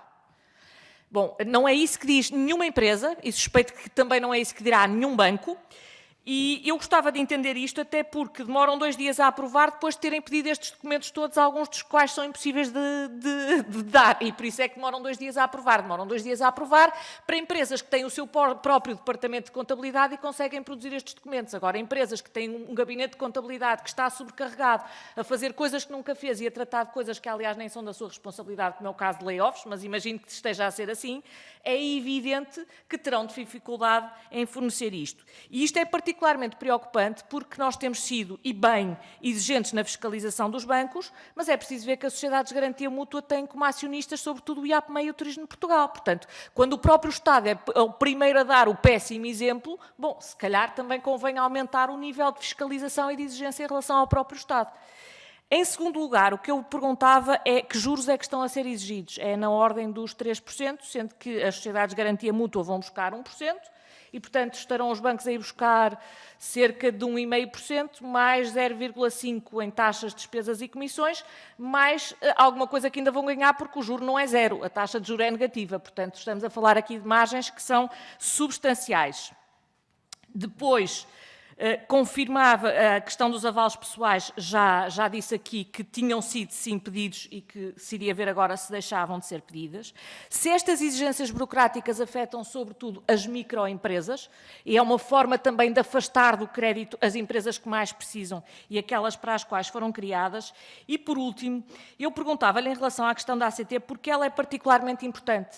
Porquê? Porque surgiram relatos de algumas situações de abuso. Eu lembro-me até de ter sido anunciado que estavam proibidos os despedimentos ilegais. Os despedimentos ilegais sempre foram proibidos, não é? Mas às vezes esta política de anúncios e de grandes indignações faz-se assim com este tipo de declarações grandiloquentes. O que eu perguntava é se, na realidade, o que está a acontecer, essa autoridade para as condições do trabalho, que era suposta ir fiscalizar os abusos materiais e impedir os abusos materiais, com os mais poderes que tem tido, ou em vez de fazer isto, aquilo que tem ido fazer é sobrecarregar com burocracias inúteis empresas que estão a fazer o possível e o impossível para salvaguardar salários e postos de trabalho. E, portanto, esse é um trabalho de fiscalização da Assembleia. Eu perguntava-lhe isso e já agora, em relação não apenas aos reembolsos do IVA, mas também aos reembolsos do IRS, se tem conhecimento de alguma situação em que já tenham sido recebidos os reembolsos de IRS numa altura em que não preciso de explicar o quanto as famílias precisam de ver devolvido esse dinheiro que emprestaram ao Estado já no ano passado. Muito obrigada. Muito obrigado, Sra. Deputada Cecília Meireles. A palavra à Sra. Bastonária para responder. Começaria só por... Falta-me uma resposta ali ao Sr. Deputado Duarte sobre o pagamento por conta, mas que acho que é importante ainda referi-lo, até porque acho que é uma questão importante também para todos os deputados aqui presentes. Eu acho que o pagamento por conta, de facto, não se justifica neste ano, pelas razões que referiu. Se nós estamos a trabalhar, e o pagamento por conta é um adiantamento feito com base nos resultados do ano anterior, estes resultados deste ano não serão seguramente semelhantes, que é o normal na continuidade do negócio das empresas, e, portanto, acho que, efetivamente, os pagamentos por conta, quer das empresas, quer dos vulgarmente designados recibos verdes, em IRS, deviam ser suspensos, ou pelo menos voluntários, porque existirão empresas que mantêm as suas condições e o adiantamento também tem um efeito depois de minimizar o imposto de paga final, se ele existir, mas as empresas aí avaliarão se têm ou não essa capacidade, se conseguiram e foram as felizes contempladas em poder dar continuidade à sua atividade ou não.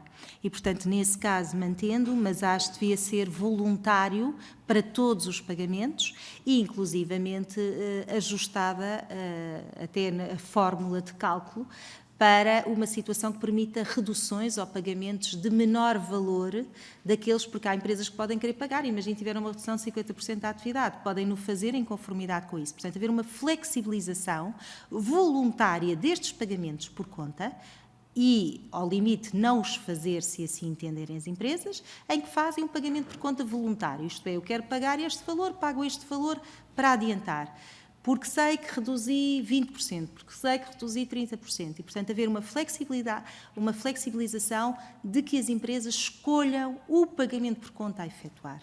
Acho que era muito mais realista, atendendo à realidade que vivemos e à falta de disponibilidade de tesouraria que as empresas estão a viver e, portanto, o pagamento por conta não deixa de ser uma antecipação de imposto que exige disponibilidade de pagamento efetivo. E, portanto, era só esta que ainda me faltava. Quanto à Sra. Deputada Teresa Cecília Meireles, peço desculpa, vamos aqui agora então às suas perguntas. O dinheiro chegou em condições, olha, aquilo que nós sabemos é que praticamente não chegou. Os primeiros empréstimos, mesmo esses, ainda estão muitos deles a chegar, mas chegaram bastante tarde. Os novos não chegaram, não estão a chegar rapidamente e quanto àquilo que referiu em relação às sociedades de garantia mútua, acho que tem sido o maior entrave. Eu até diria que, em relação às empresas já de maior dimensão, em que houve a pressão para encerrarem contas e que encerraram contas e que enviaram tudo para as sociedades de garantia mútua, as sociedades de garantia mútua estão a demorar quase um mês a dar as respostas. É essa a resposta que temos das empresas e dos contabilistas. Portanto, isto para aquelas que cumpriram tudo aquilo que exigiram. Fecharam as contas, enviaram tudo e, mesmo assim, estão a demorar. E sabemos de casos concretos de cerca de um mês para dar a respectiva resposta só da parte das sociedades de garantia mútua. Por isso, acreditamos que não estão a facilitar este processo, estão a ser um entrave, e isso é uma coisa que tem que ser ultrapassada.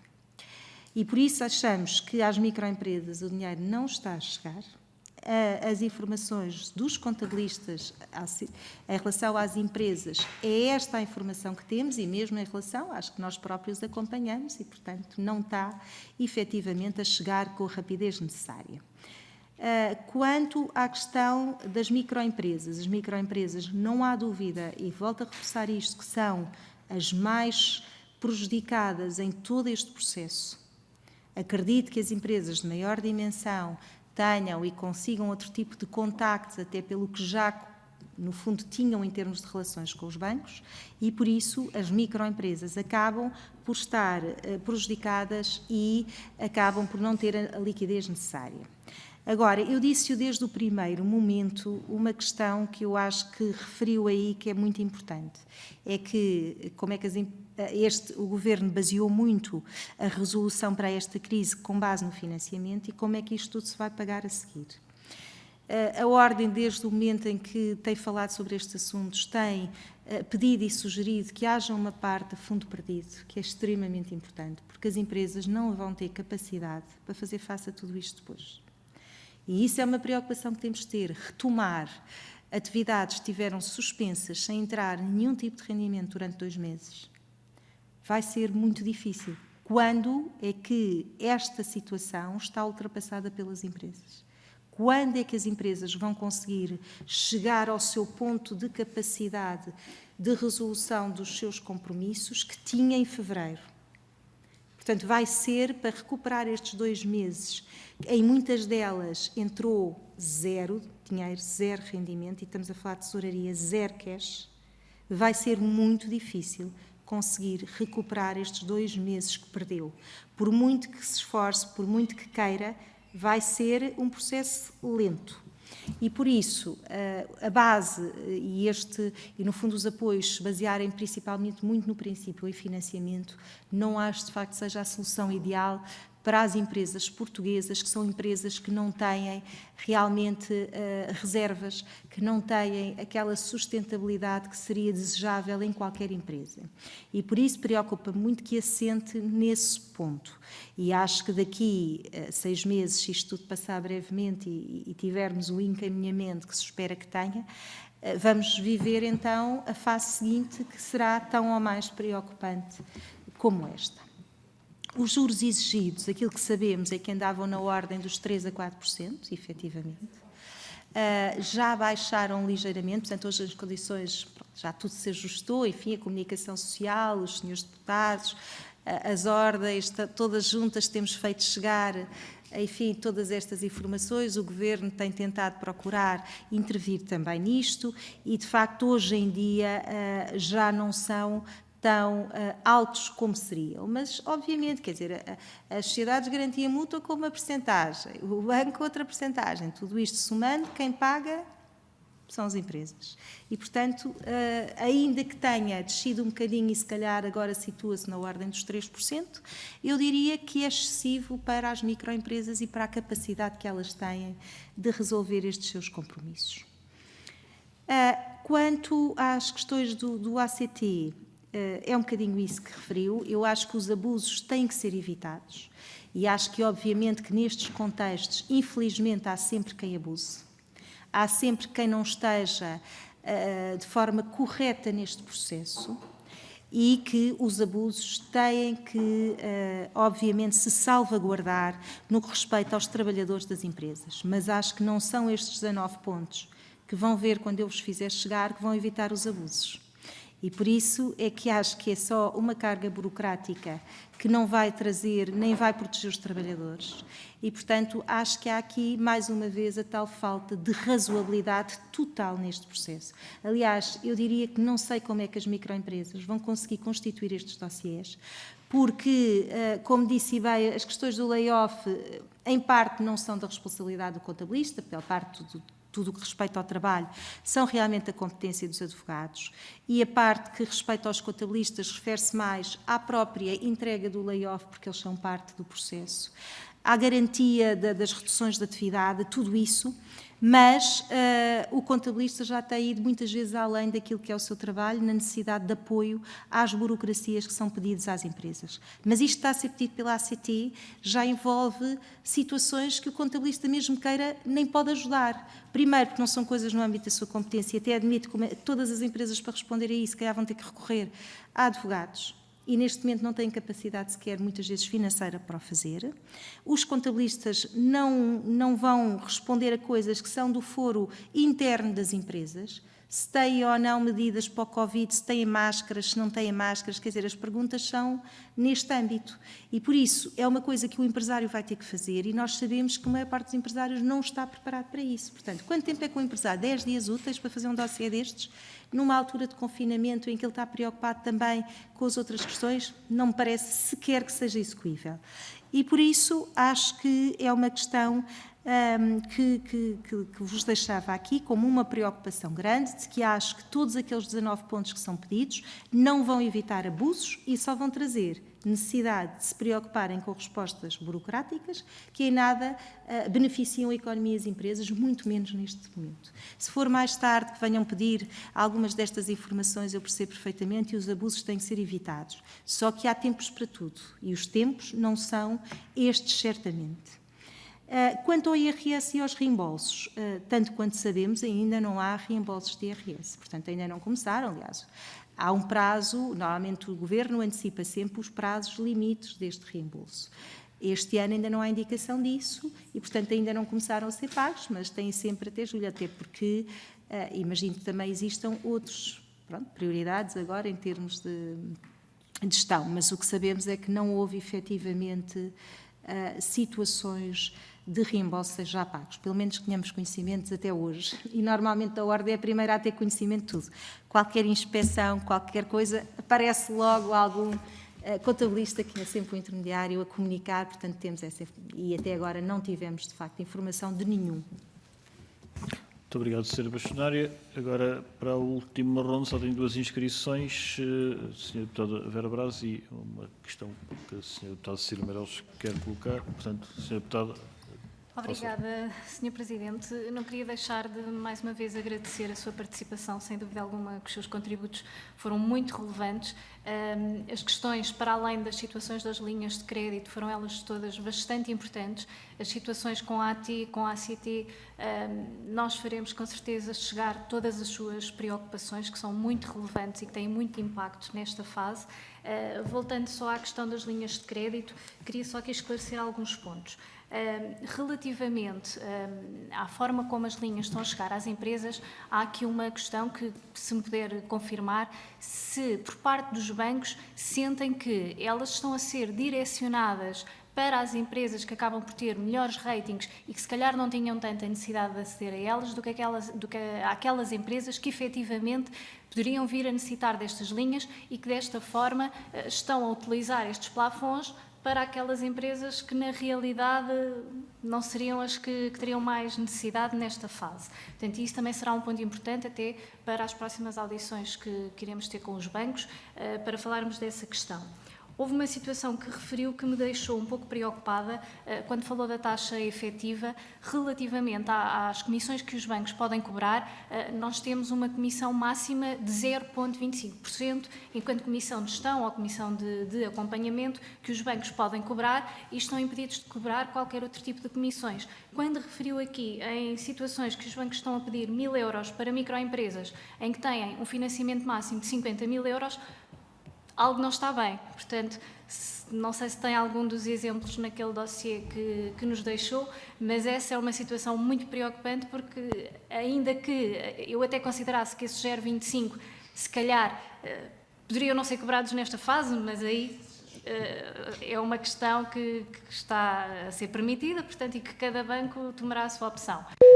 Mas 1.000 euros Sr. Presidente, vou terminar só relativamente à questão da duração da aprovação da SGM. Portanto, elas têm um prazo de 2 dias úteis, que pode ser estendido até 5 dias úteis, e se tiverem então mais elementos a pedir, pode-se estender.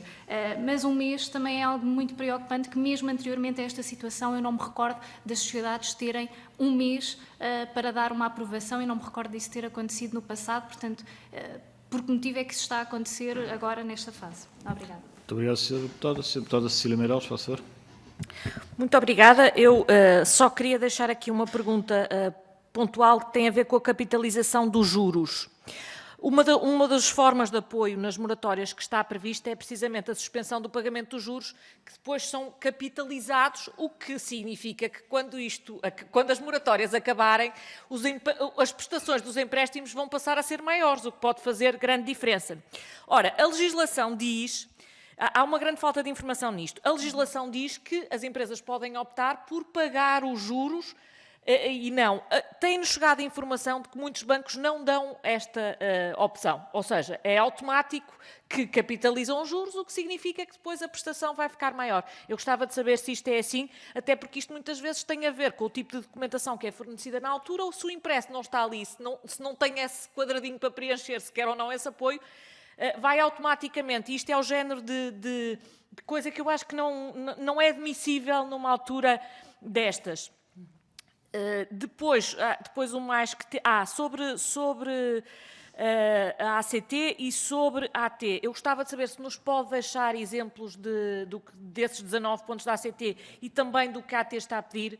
Eu compreendo aquilo que diz da Secretaria de Estado dos Assuntos Fiscais e da AT, mas a AT é tutelada pela Secretaria de Estado dos Assuntos Fiscais e eu acho que eu não vejo outra maneira senão a AT perceber que é o Governo que tutela a AT, não é a AT que nos tutela a todos nós. E, portanto, convém haver aqui esta ordem, porque isto, de facto, não é possível fazer exigências e ser muito exigente em relação aos bancos, e devemos ser, mas depois o Estado é o que dá pior exemplo disto tudo. E, nesse sentido, o CDS requererá a vinda cá da Sociedade Portuguesa de Garantia Mútua, que funciona como entidade coordenadora das garantias mútuas, porque, de facto, já se percebeu que há aqui um estrangulamento, e o estrangulamento é precisamente da sociedade pública, que atrapalha mais do que ajuda. Muito obrigada. Muito obrigado, Sra. Deputada Cecília Meireles. Portanto, estão concluídas todas as questões colocadas à Sra. Bastonária. A Dra. Paula Franco teria... Agora diria sim, até 4 minutos para responder.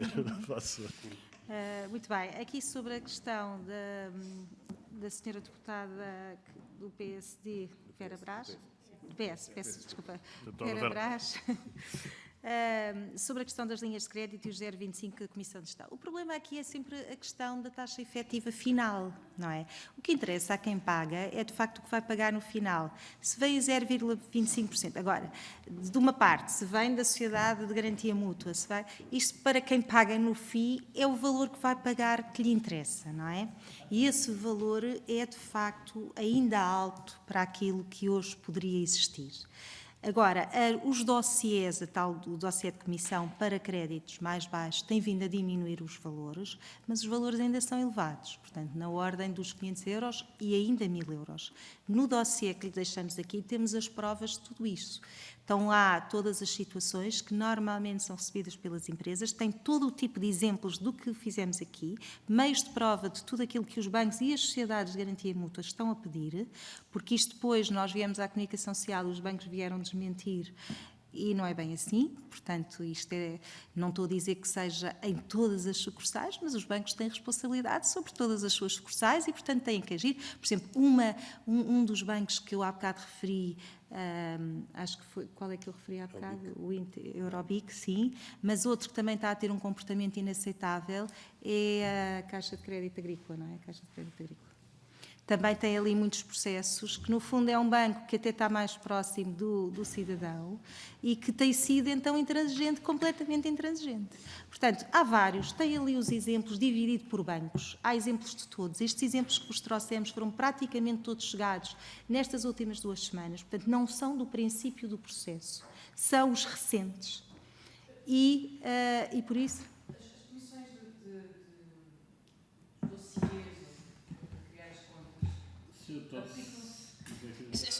dúvida que ficou, eu não queria interromper, mas por lei os bancos podem cobrar uma comissão nas linhas de apoio.